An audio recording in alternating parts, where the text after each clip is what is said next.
A title appears in white letters, Writing from the Groin, by Sandra Alland. That's me. Friends call me San. I'll read my essay while others translate it to British Sign Language, BSL.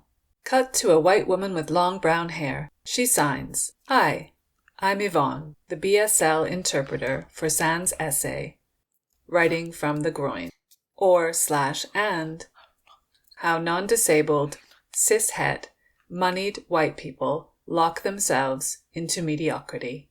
Cut to a white deaf person wearing a black t-shirt that says footnote in bright orange letters. He signs, "I'm Ciaran." In this BSL version of San's essay, I represent San's footnotes in the flesh. So you can call me Footnote.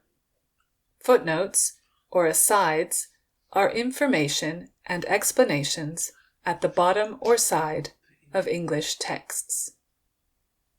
An image appears. It's my bad sketch, how footnotes usually work. I've drawn the main text of a book. A number 1 next to a word matches up with footnote number 1 lower down, described as super tiny and crammed at the bottom of the page. Don't worry, no more drawings by me will appear in this essay.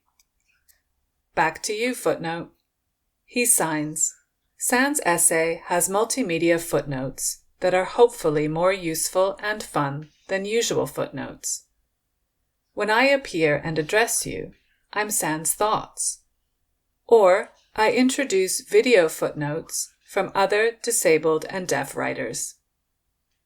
See you soon. We cut back to the BSL interpreter who signs, I'm also speaking as San, but I'll be translating San's main essay text. I'll begin now. Introduction. With this essay, I offer imaginative alternatives, in both content and form, to the limitations of mainstream/non-disabled writing and publishing. For those reading the essay text, the creative footnotes appear as they read, providing multimedia examples such as drawings and video quotes from disabled and deaf writers.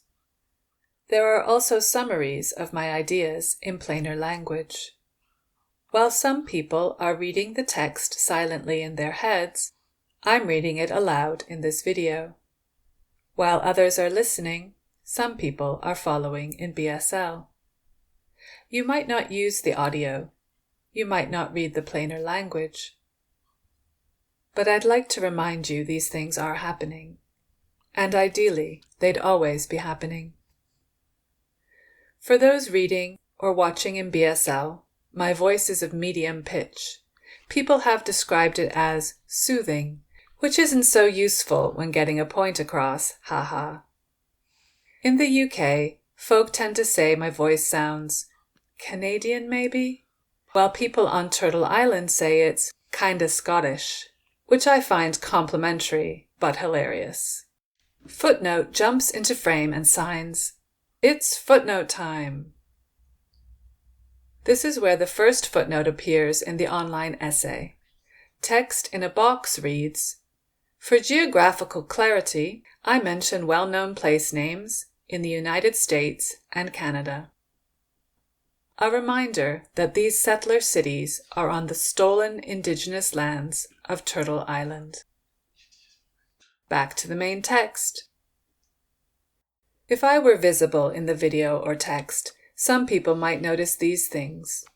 I have black glasses and arm tattoos, one of which says, "Sing." I'm white and in my 40s. My aura is something like sad, tired, and fluctuating between too chill and too anxious, but bursting with queer disabled hope. The guts, scratch that out, the groin of the essay. Normative writing creates multi-pronged exclusion. A part of the body-mind this relates to is the groin. Footnote jumps into frame and signs, "It's footnote time." San writes, I'm writing about crotches, ha. I'm writing to your crotches, in fact, addressing them. Why favor the eyes all the time? But speaking of visuals, my longish hair covers one of my eyes. I still don't feel safe cutting it because of COVID and our government's abysmal failures to protect us. But behind the hair, I'm winking, because the word crotch is silly. It's also because, although much of what I'm writing is super serious, I want to remember laughter as a form of resistance. As the late Bell Hooks said, we cannot have a meaningful revolution without humor. Back to the main text. Disabled people are often desexualized, while low-income, racialized, trans, and queer people are hypersexualized. Some of us live at the intersections of these opposing stereotypes, where multiply marginalized people are othered in many ways at once. Society labels us sexually strange and reduces us to misgenders or ungenders, which are then used to erase our stories. So, most publishing and book events, and particularly the Scottish literary scene, are quote-unquote locked, not only in terms of ableism, but also through connected classism, white supremacy, trans misogyny, and anti-queerness. Some people think words and the publishing of them are equally available to everyone. But depending on who your parents are and how and where you were born, and if some people don't want you to be born at all, your words might be ignored or unfairly judged. What's popular in literature has literal connections to eugenics. Footnote appears and signs. Time for another footnote from San. Content note, genocide. Eugenicists are obsessed with groins and quote-unquote breeding. Eugenics is a philosophy of eliminating the so-called bad genes of marginalized people, such as disabled, indigenous, intersex, and/or poor people. Examples of everyday eugenics include insufficient welfare benefits, housing, clean water, and healthcare, the BMI, Body Mass Index, forced sterilization and surgeries, targeted policing and incarceration, institutionalization, assisted dying, and mainstream publishing. Back to the main text. Literary eugenics, our erasure from storytelling, is everywhere, online, in print, and in person. The majority of publications and callouts for those books and magazines don't offer sign language or audio. In-person readings take place without basics like level access, quiet space, or a mic. Live readings of all kinds rarely have live captioning. Options for remote participation are few. Online events, which were suddenly possible when non-disabled people couldn't go out, have mostly disappeared since quote-unquote post-COVID reopening, underlining the capitalist belief that in-the-flesh entertainment is worth a certain amount of disabled death.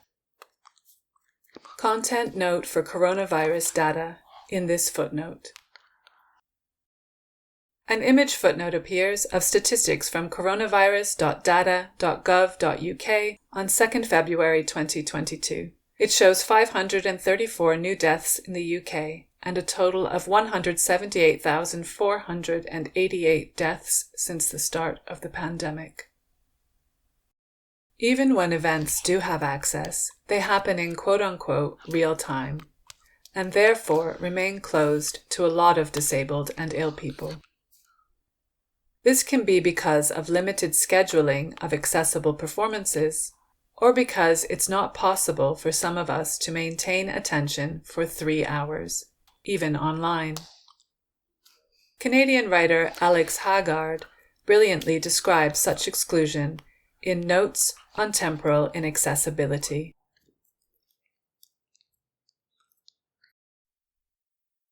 A video footnote from a white person with short, messy blonde hair wearing glasses. Hi, I'm Alex. I was going to wait and record this until after I took a shower and got dressed, but I decided the bedhead and hoodie fit the theme a little bit better. I'm really glad San mentioned access based on time, because many people forget about it. In my essay, I write about how having to attend something, even something digital, at a particular and quote-unquote live time, can mean many disabled or ill people can't go. You might not feel well enough or have enough energy. Because it always feels like you're falling behind, you may also feel like there are just other things you need to catch up on instead. Or, if you do go, you might struggle to keep up, need breaks, need to pause or rewind. Eugenics locks us out, but the world of mainstream books also locks itself in. It's stuck in its own lack. Despite people in power obsessing over marginalized people's bodily quote-unquote failings, our question is not the medical, can we fix our bodies? Or even, can we fix a space to partially accommodate our different body minds? Instead, our question is that of the late Scottish poet Callie Gardner. Open quote, can we fix what bodies us? Close quote. My answer is, not really. These institutions and practices might be beyond fixing. Maybe we don't want keys to the locked world of the establishment. Maybe non-disabled, CisHet, middle/upper class white people have confined themselves to making mediocre and stagnant artworks. Mainstream writing navel-gazes and groin-gazes at the endlessly reproduced viewpoints of the powerful as high art, while deeming the rest of our work inferior. We're labeled, capitalized, personal identity narratives. We fill a diversity quota. Under this unimaginative framework, digital writing is just a page reproduced on a screen. It could be so much more. Forced outside the mainstream, multiply marginalized, disabled, deaf, ill, mad, and neurodivergent artists have been reinventing form and genre with creatively embedded access for decades. Literature is behind the performing arts in embracing this exciting work, but disabled writers are definitely out there making it. The idea of access. I'll take a moment to write about what access is not. Footnote jumps into frame and signs. Me again. San says, I'm writing this essay to disabled people directly, and I'm aware some of you might already know most of what I'm saying. But even disabled people can fail at access that doesn't involve our own requirements, or get drawn into individualist thinking about what access means. Back to the main text. Many non-disabled, neurotypical, and hearing people, including those on arts councils, have just become aware of, in all caps, the idea of access. Their impressions are typically disappointing. They think access is something you chuck on at the end of a project, just before the audience/reader bit. They often hire random, unqualified workers, or spend more resources on taking pictures of access than on making sure it's suitable. A video footnote in BSL of a white person with short brown hair and glasses. Hi, I'm deaf performer, Brooklyn Melvin. San was groaning when they wrote this. And I'm groaning now too. It's true, hearing people love taking pictures of sign language. They declare, "It's beautiful," no matter what we're actually saying. Like, I might be cursing horribly because I've just seen Boris Johnson talking about COVID without an interpreter. Again, trust me, that isn't beautiful. Speaking of interpreters, hearing people rarely check if interpreters are understood by deaf audiences, or capable of translating things like poetry on the spot. The idea of access frames inclusion as expensive, something to be booked, quote-unquote, on demand, instead of always available. The idea of access is non-disabled and hearing people making inaccessible work, then desperately trying to, quote-unquote, make it accessible, because their funding will get reduced if they don't, or because some rude disabled person complained. Footnote runs into frame as if late and signs, "Footnote." I'm rolling my eyes sarcastically as I dictate words into crappy speech-to-text software. The imaginary disabled person might have been rude, and was probably justified if they were. But more likely, they simply said, "Hey, I couldn't get into your event or hear you." But, as Sandra Alland writes, when you expose a problem, you pose a problem. Which basically means people hate being told what they're doing sucks, so they'll try to blame you for noticing. Back to the main text. The idea of access makes disabled people into a burden, an afterthought. When faced with this attitude, many of us would rather not experience some artworks at all. Deaf-blind U.S. poet John Lee Clark captures this idea wonderfully in his recent essay, Against Access. He describes how non-disabled or hearing artists like to think they're, quote-unquote, helping. Open quote, "Why is it about their including or not including us? Why is it never about us and whether or not we include them?" Close quote. He questions the one-way direction of access and whether such art can even speak to us. Clark's ideas are echoed in the US project Alt Text as Poetry. Disabled artists and activists Shannon Finnegan and Bojana Kokliat want to increase image description and web accessibility for blind and low-vision people. To this end, they suggest using ideas of poetry and translation, like conciseness and clarity, to make descriptive text not only quote-unquote better, but more enjoyable. A video footnote of 2 still photos with voiceover by Shannon Finnegan. First is the website Alt Text as Poetry, showing text and audio options. Then Bojana Kokliat and Shannon present to a workshop group. Instead of focusing on compliance and doing the minimum, what if we approach access creatively and generously, centering disability culture? How do we make spaces and experiences that disabled people not only can access, but want to access? Most importantly, the idea of access ignores disability justice.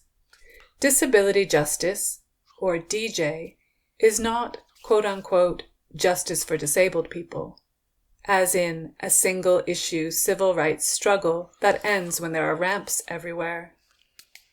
Rooted in cross-disability and cross-movement solidarity, DJ is an evolving intersectional movement. It was formed by people of color, queer, and gender non-conforming people, including the founders of the U.S. performance project Sins Invalid. A video footnote of a brown, light-skinned woman with dark brown hair and brown eyes. Hi, I'm Maria Palacios. I'm a longtime artist and collaborator with Sins Invalid. Here's a quote about disability justice from the Sins Invalid website. The histories of white supremacy and ableism are inextricably entwined. Created in the context of colonial conquest and capitalist domination, one cannot look at the history of U.S. slavery, the stealing of indigenous lands, and U.S. imperialism without seeing the way that white supremacy uses ableism to create a lesser, other group of people that is deemed less worthy, able, smart, capable. Disability literature without DJ is, well, individualist regurgitation of the harmful status quo. But much disabled literature forefronts disability justice, along with creatively embedded access, as essential and form-altering. CripLit Screens, spelled capital CRIP, no space, capital LIT, short for Crip literature. Deaf people can be extremely excluded from mainstream society, especially if they don't speak, read, or write. Poetry in print is valued over performance-based poetry. And audism means that the most celebrated deaf poets are bilingual or don't use sign language at all. When sign language poets do get published, they end up being read, quote-unquote, once removed, in translation. Pennsylvania-based poet Meg Day attempts to capture American Sign Language, ASL, on the page, but acknowledges the failures of these attempts and how hearing people read them. Day addresses the limits of translation and text itself in Unfit to Print, Refusing the Page in Deaf Poetics. Paper cannot accommodate deaf poets writing in English, Day argues. A voiced-over ASL video footnote of a white deaf transmasculine person with short blonde hair. This is, after all, the lie of disability poetics. It's about us and by us, but not for us. Hi, I'm Meg Day. That was a quote from my essay, Unfit to Print.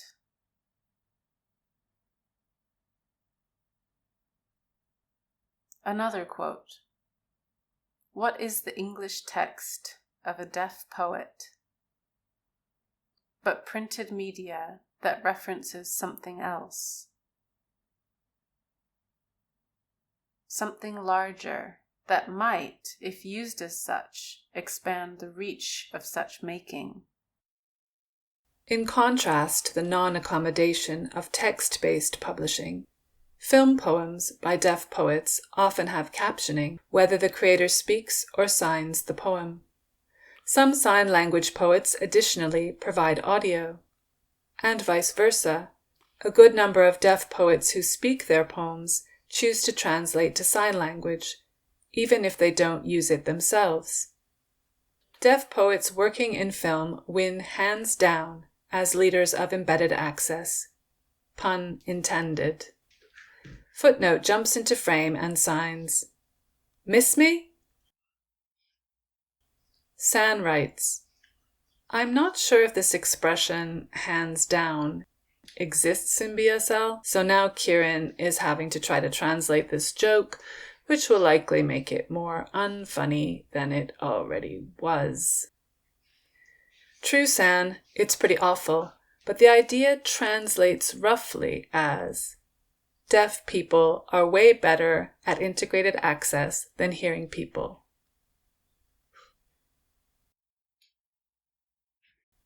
Integrating multiple kinds of access can be practical for deaf people, but goes beyond self-interest. Many deaf poets center linguistic justice in solidarity with people who experience deafness in ways different to them, including those who use other sign languages, lip read, have cochlear implants, and/or are deafblind. It's also cross-disability solidarity with disabled hearing people who need audio or captions. In the film poem Dear Hearing World, deaf London writer Raymond Antrobus speaks aloud, but doesn't appear on screen. Antrobus is known because he's a text-based poet, but makes the community-minded decision to instead feature a BSL performance by deaf actor Vilma Jackson. Antrobus's film poem goes further than quote-unquote access. Experimental captions fade and dance around the images. Spoken words and music distort as form connects with content, passionately demonstrating deaf resistance to audism. A film clip footnote of Jackson, a black deaf woman, performing poetry into the camera in BSL. She walks around London on a cool night, translating Antrobus's spoken words. I mulled over long paragraphs because I didn't know what a natural break sounded like. You erased what could have always been poetry. Strike that out. You erased what could have always been poetry. You taught me I was inferior to standard English expression. I was a broken speaker. You were never a broken interpreter. Taught me my speech was dry for someone who should sound like they're underwater. And it took years to talk with a straight spine. Such use of integrated elements reinvents the film poem, each layer of access adding a layer of meaning. Bristol poet D.L. Williams's Bilingual Poet's Dilemma similarly weaves in colorful captions as well as audio description. Williams appears as various versions of themselves in comical BSL thought bubbles as they try and fail to translate their own English poetry. A voiced-over film clip footnote of Williams, a white deaf person signing poetry in BSL. Their expressions are often comedic as they get tired of trying to translate. I can wave my hands in the air, but that's not a rhyming pair. And that's before I consider iambic pentameter. DL fingerspells iambic pentameter. Brightly coloured English translations appear as DL tries various signs for this English poetic rhythm. Shakespeare-style poetry? Iambic word rhythm. DL puts their hands on their hips and sighs. Cut to DL holding a small clay skull with hat and sunglasses, which they contemplate grimly, in the manner of Shakespeare's Hamlet. Back to the main text. Dyslexic poets can be found playing in the embedded access sandbox too. Londoner Talia Randall makes her film poem Household more accessible to some dyslexic readers by providing only one visual: bright pink and green capital letters on a black background. Animated by eyes on the wall, the text aids readers as it moves to the rhythm of Randall's recorded voice. A film clip footnote of bright words on a black screen dancing to the rhythm of Randall's spoken words. The stray cat visits, and each tuna off the posh china. Father calls the cat Jeremy. Father sees himself in Jeremy. Sister sees herself in brother. Brother sees himself in the TV. Mother realises she left herself in the old country. On the night they get cable, they invite the neighbours round for a séance.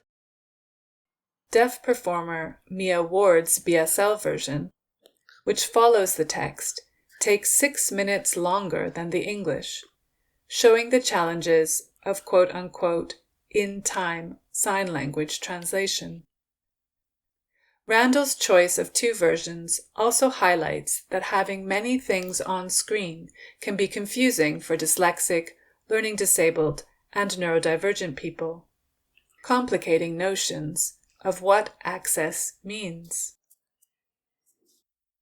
CripLit Sounds. Much disabled literature honors oral and performance traditions, such as spoken word and storytelling. It also pushes against conventions of quote-unquote acceptable audio, embracing writers who stammer, stutter, slur, speak in atypical ways, don't speak, and/or take longer to get to the point. But sound-based disabled writers struggle to gain audiences in a medium that's less valued than the page. Leroy F. Moore Jr. is a poet and MC with CP, cerebral palsy, who primarily presents his work aloud, including on stellar CDs like The Black Cripple Delivers, cripple spelt with a K. Since founding Crip Hop Nation, again with a K, in Berkeley in 2007, Moore has promoted the work of disabled hip-hop artists internationally. His focus on disabled voices is everything. It's extremely rare for those with unusual or slower speech to take the mic. A film clip footnote of a black and white close-up of Moore, an African-American man with short graying hair and beard, reading into a silver mic. In a rocking chair, he sees the cycle, cute, overcome, pitied, and invisible. Black disabled newborn boys in one room. Next to where he is, the hospice. Yeah, Ralph Ellison, I understand. Take my hand and pull me in. 2000 and blah blah. Still going through fingers like sand. In his book Blurt, B-L-E-R-T, Canadian poet Jordan Scott writes with deliberately challenging and obscure language. The text trips up the reader's brain in order to make them feel a difficulty similar to Scott's when speaking. While many of his written poems highlight speech interruption in such subtle ways, Scott's live readings fully honor the embodied stutter. A film clip footnote of Scott, a white man with short hair, reading into a mic.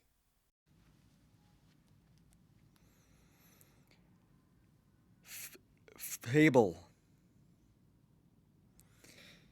The gaps between the syllables are filled by the frivolous guesses and surmises of birds. Sound both aids and excludes text-based writers who can't use pens or keyboards. Londoner Nathalie Joel's dictated essay, Radical Gleaning, Doing Prac Crip, artfully demonstrates that speech-to-text software is insufficient as crip expression, or as a solution to the capitalist workplace.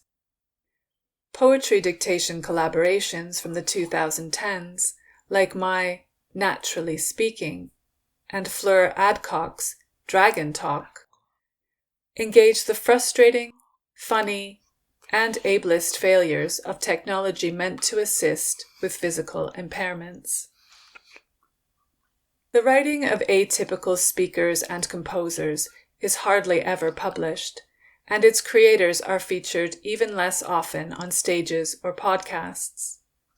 When books do happen, the unusual voice or process is made quote-unquote normal and palatable. It's evoked on paper, yet contained and smoothed for the non-disabled reader. This is done by the non-disabled publisher, who doesn't think to make an audiobook. CripLit Pages. In terms of access on/to the page, mostly what we get in mainstream publishing is 2 small fonts with hard-to-read serifs. many websites and e-versions are incompatible with screen readers, and very few disabled writers get published. Only recently have publishers, mostly large ones, started to consider the idea of access. When researching book access for Disability Arts International in 2020, I was pretty saddened by the state of things. The extent of literary access is usually various versions, an audiobook, or a plain language book, or an e-book, or a braille book, always or, rarely and. And as Meg Day asks of print literature trying to represent sign language, open quote, where is the body, its handshapes and movements, and lived negotiations of space, close quote. There's not one quote-unquote right way to approach almost universal design. Having separate versions isn't necessarily crap, and in some cases, different kinds of access at once can be overwhelming. But I can't help thinking about how ebooks and online publishing could offer us more than they do. Again, why do we ask, how can non-disabled people boringly adapt this inaccessible thing?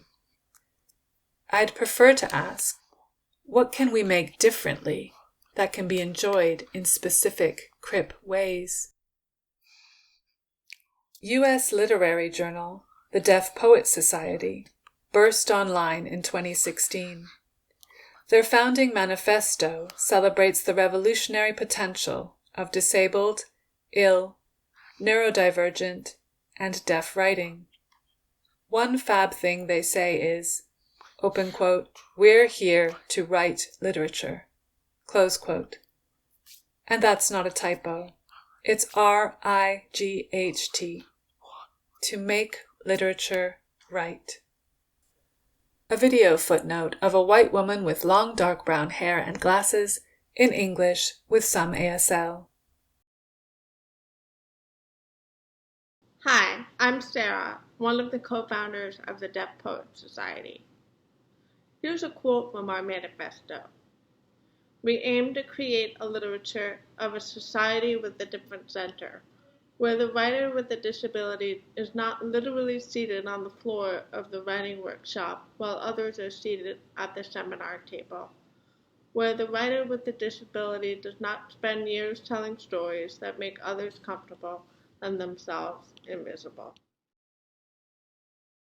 The Deaf Poets Society gives the chance to read and or listen, free, to all the poetry and fiction they publish, plus alt text of images, and notably with little to no funding.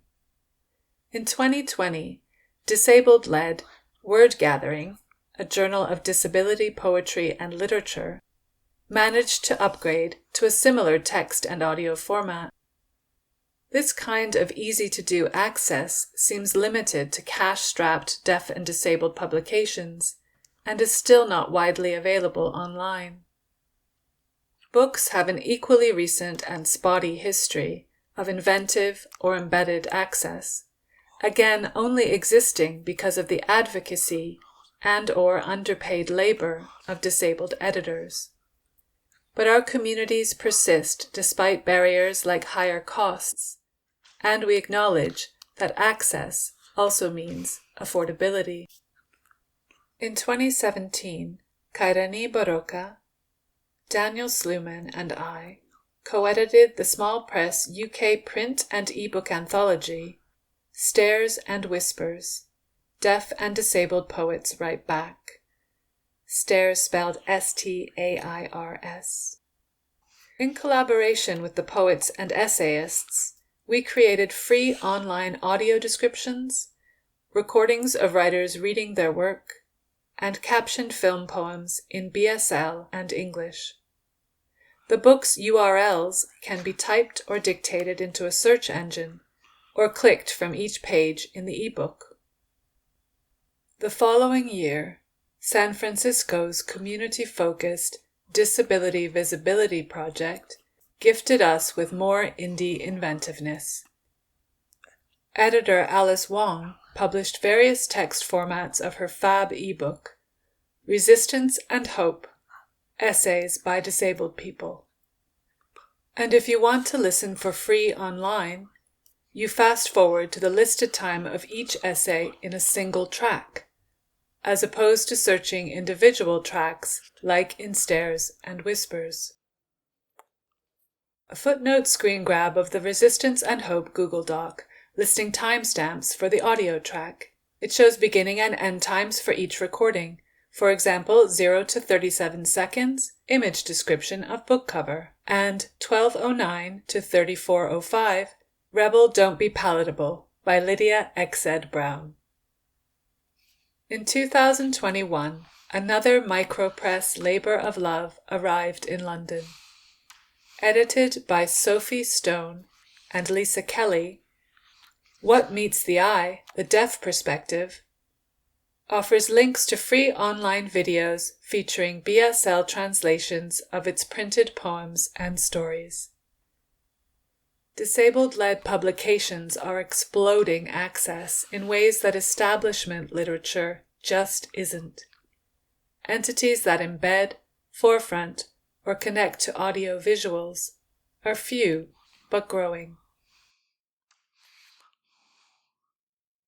CripLit Concerns. Non-normative writing is distinct in how it's made, what it's made from, e.g., language, who it's made about and for, and why. Some disabled writers publish our own literature to avoid the eugenics of what we're allowed to write elsewhere. In To Hold the Grief and the Growth on Crip Ecologies, Filipinx American Kay Ulande Barrett tenderly examines the damaging stories others demand of us and how non-disabled poetry is defined in opposition to community. A video footnote of a brown round queer with glasses. This is a quote from my essay. Our catastrophe must be on display for consumption, and at the same time, very little accountability is discussed around the ableism that causes obstacles for disabled people in the first place. No, we are to ultimately be the epic hero and poem, a solo endeavor of plight and woe. These expectations are impossible to fulfill and operate to erase systemic dynamics that plague not just the disabled artists and writers, but the ways in which we define poetry. Notes to Other Selves is a Google Doc and audio recording created by Leah Clements, Susanna Davies-Crook, Alice Hattrick, and Sophie Hoyle. Collated in London during the first year of COVID-19. The purpose of the work was the conversation between the artists, open quotes, a support structure of which the text is a byproduct, close quotes. The writers invest in interdependence via a record of, open quotes, embodiment, sickness, diagnosis, crip time, grief, and queerness, close quotes. And in that way, they approach ideas of disability justice as poetics. A footnote screen grab of the Google Doc. A diagram of the human brain has labels like secondary visual area and posterior speech area. Text reads, by any other name would smell as sweet, spoken by Juliet. Next is a description of the Broca area's connection to articulate speech. Then, the leaves grow still. Like most people, I can't be trusted with having a body. There's a footnote. 1. I think about prison time, and sound, and silence, the metallic foley of prison films, the ticking clocks, waiting for sentence to be passed and justice to be done, metered, the chronic tick and tock and the... Back to the main text. The late Mel Baggs's video, In My Language, shares some of the autistic US blogger's communication methods. In the quote-unquote translation that follows the wordless first half of the piece, Baggs describes how personhood itself is defined by dominant non-disabled language. Open quote, "It is only when I type something in your language that you refer to me as having communication." Close quotes. John Lee Clark references alternative forms of communication when describing how his deaf-blind community created protactile, the quote-unquote first tactile language, led by Yelicha Nuccio and A.J. Granda. Clark creates protactile poetry, poems to be literally felt. A voiced-over film clip footnote of Clark, a smiling white man, performing the rebuttal in protactile. He touches two seated people, the receivers, in rhythmic patterns and at varying speeds, along their heads, arms, and torsos. Clark raises their arms with his hands energetically, then clasps their hands with joy. Feeling draws heart and wildering language, still without speech, to mind. Philosophy fails to sway this future child. Quote-unquote translation from touch to spoken or written language, and vice versa, opens up many poetic possibilities, as does the refusal of traditional translation altogether. Deaf poet Paul Scott and poet-interpreter Kyra Pollitt created the UK project Air Poems in the Key of Voice, a performance with multimedia translations of Scott's sign art into song and rhythmic film poems. A film clip footnote of Scott performing sign art in front of a screen with moving images. Singer Victoria Punch is off stage.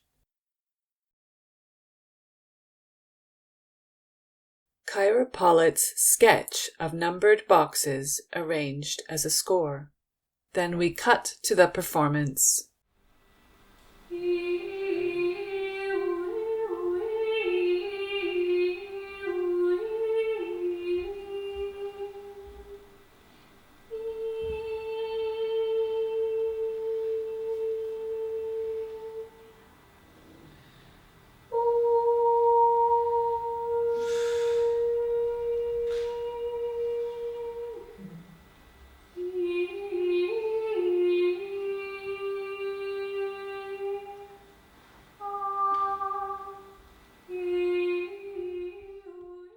We deserve the space to tell our stories in specific ways, including taking, quote-unquote, too long. In autistic long form, short form, no form, ecotextia, autistic poetic forms, Seattle-based Leah Lakshmi Piepzna Samarasinha gets into the guts of how our differences as disabled and or neurodivergent people make our writing different. A video footnote of Piepzna Samarasinha, a mid-40s mixed-race Sri Lankan, Irish and Roma femme with light brown skin, purple lipstick, glasses, and curly purple and brown hair on one side. By autistic long form, I mean a, not the, common autistic communication or literary strategy for some of us of, well, taking the long way home to get to where we're going, conversationally or communicatively. We meander. We are like streams or rivers that wend our way along a course and go our own way doing it. Our communication has its own logic. There are rocks and bumps and deposits to wind around, explore, weave into the communication. And rarely is that logic of a straight line. When you ask us what happened, we have to start at the beginning and stop to have several improvised side note scenes along the way that are part of the story in order to tell it. We have to tell you this bit for context, which reminds us of this other bit, It's a very anti-capitalist writing and storytelling strategy in a way. It does not emphasize scarcity or, quote, getting to the point, unquote. Autistic long form is one of the things that get autistics yelled at a lot. I'll get to the point, or why are you being so annoying? Or we get accused of taking up too much space. I still constantly apologize for my winding river. Sorry, this is taking so long. Sorry, long story short, long story longer. I'm so sorry, I'll get to the point soon, I promise. I've had people get impatient or angry with me for talking or writing this way. I've had editors chop so much of it out to get to what they say is the important bit. And sometimes there can be a point to this. As I heard a friend say once, I'm paraphrasing, they're aware that they speak in a way that is the only way often they can speak, and they're also aware it's also not a way that's accessible for some people, including some other neurodivergent people, because yes, it is a lot of words. And yet, here we are. People might bark, get to the point, and there might be a valid point to that ask. Spoons, or time, or the sense that we are taking up so much damn space to the limitation of others. But there's often a rage aimed at the way we talk that doesn't have anything to do with those things. So we feel ashamed of it. We get a lot of microaggressions about it. We get told that no one's going to read a 7-page letter, or people just don't read it at all. I think that there is a decolonization and a decapitalization of time when we long form. A sense that the story and all of its bridges and rivers is the important thing. That it deserves the time it takes to be told completely. That time actually is not always money. That there should be enough time to tell the long story that leads to another long story. That there should be enough time for a long story. Piepzna Samarasinha raises important questions about audience, what's considered good, and how access can't always be universal. For example, maybe we're writing only to other neurodivergent people who communicate just like us. Sidetracks and length are also part of ADHD storytelling.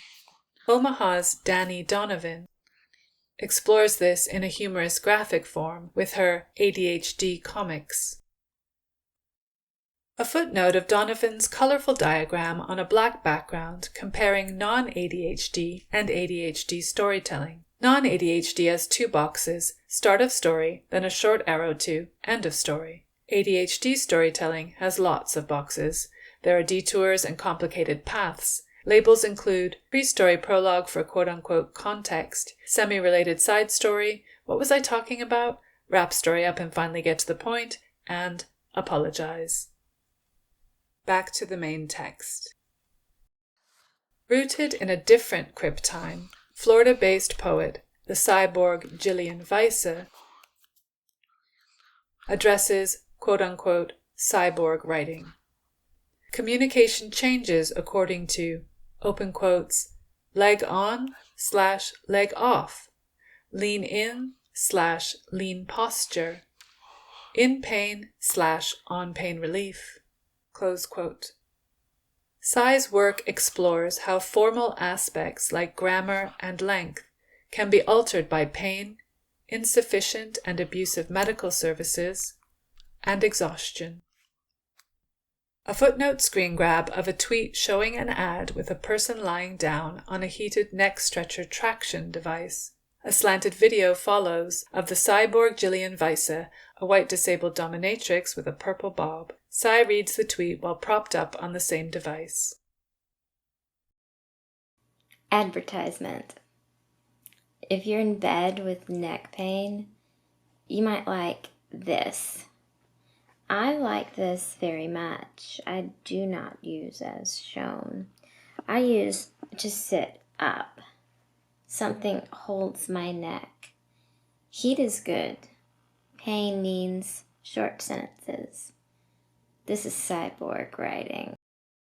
Disabled people, like people from many oppressed groups, are forced to think of our bodies more often. We're arguably more in touch with our body minds. And you can't ignore that this can be a sexy thing. Sexy as in body sexy, but also as in brain sexy. Which returns me to the idea of the groin, this time in a more positive light. We know what we need. We know how and at what pace we want stories and poems to happen. Many of us write from our groins, and by this I mean with that kind of energy that isn't just sexual. Some of us are asexual, and many of us have a lot of other stuff we think about too. Our groin writing can be a powerful, centered way of knowing. The groin is also where a good curse comes from. We avoid the saccharine stereotypes of the inspirational heart, and instead choose something deeper. Our cores. Conclusion. I've touched on ways disabled thinking and embodiment, integrated access, and disability justice can positively alter writing, performance, and publication practices. Through this essay's unusual structures and the imaginative works of featured writers, I've shown that disabled creations are the expansive future of literature. Establishment engagement with these ideas just isn't happening, geographically or online. But on top of that, most examples I could find are from the United States, Canada, and London. There are 0 accessible reading series or publishers here in Scotland. Creative Scotland doesn't have a disability strand. Edinburgh International Book Festival has patchy access and showcases few disabled writers. Most bookshops, and places like Scottish Poetry Library, don't have reachable shelves and enough space to wheel around, especially at events. Never mind accessible toilets or disabled writers on their shelves and staff. You can replace accessible with racially inclusive or inclusive to trans and poor people. Returning to the tenets of disability justice, they're all related. Cut to footnote already in frame, caught lying on the sofa. He jumps up and signs. Oops, time for a footnote. San writes, I'm sighing. Then he interrupts my thought. Aye, San, as a fellow Scot, I'm sighing about the state of things too. I'm gonna go lie down and watch all those other amazing footnote people again to feel better.